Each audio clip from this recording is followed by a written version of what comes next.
country out. So you saying that impact? So it sounds like to me that was really like a commissioner or mayor's implementation of a show of force, Right, without being like forceful on your community. It was an old program, and they brought it back. Was it a Giuliani thing? I'm just out of curiosity. I'm I getting think way so, off. but don't forget, I was in the military, so and I was in North Carolina. Okay. So a lot of stuff that was going on in New York. So when you left and I know New York enough to be able to have this conversation with you. So before you left for basic training, was Times Square the dump? And then when you came back, it was it was cleaning up. Yes. Okay, so I guess that was probably 95 to 04. Yeah, that everything was changing over. Everything was changing over. Yeah, that's what's up. Paid in full era was my era. The gold BBS. Yeah, I mean, 45th Street. Yeah. Anyway, that's what's up, bro. That's what's up. So let me see.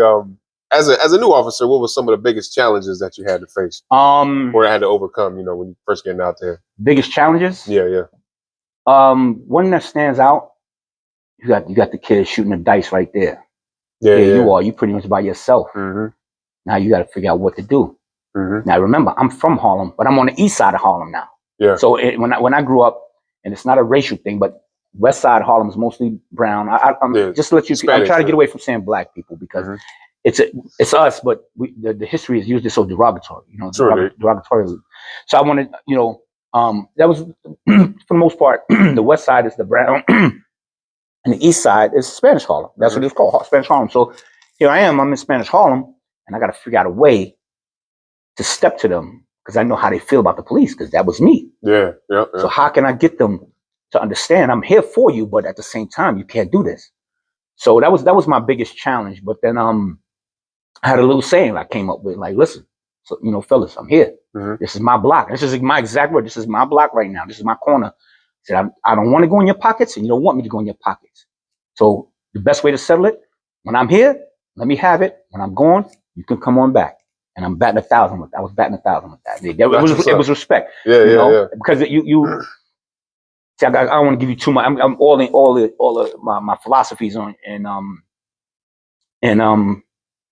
the how can I put it? But this is good though because there's going to be a lot of potential law enforcement prospects or guys just coming out, you know what I'm saying, just trying to figure their way and not really understanding, not being from them communities, even, not being, trying to figure ways to navigate themselves through. I'm trying not to change the subject, but I could go on and I could go all over the place with it because that's some of the things we had guys that would come from Connecticut and Boston and Long Island and all these places. Absolutely, they want to be a total cop, culture shock, and they want to be a cop, which is cool, but they treat everybody the same. I used to have to put a pause on it, but if you want to ask me that, or you want me to answer it, or go ahead, shoot. So, well, let me just finish clarifying that. That was my thing. I used to take my way of taking care of the hood. I told them I'm from here. I'm from up the block. Yeah. But this is, I'm here. So what I'm doing to you, that was another thing. What I'm doing to you is what I do for you. I don't know you today. So now after today, we good. I'm not gonna let nobody mess with you. Yeah. No violation. Right. I use street term, but ain't nobody gonna mess with you. But if you ain't right, I'm gonna be here. You got it. If you ain't right, you see me. You know what it is. Yeah. But in the meantime, somebody new ain't gonna come in this area and mess with you. That's not on my watch.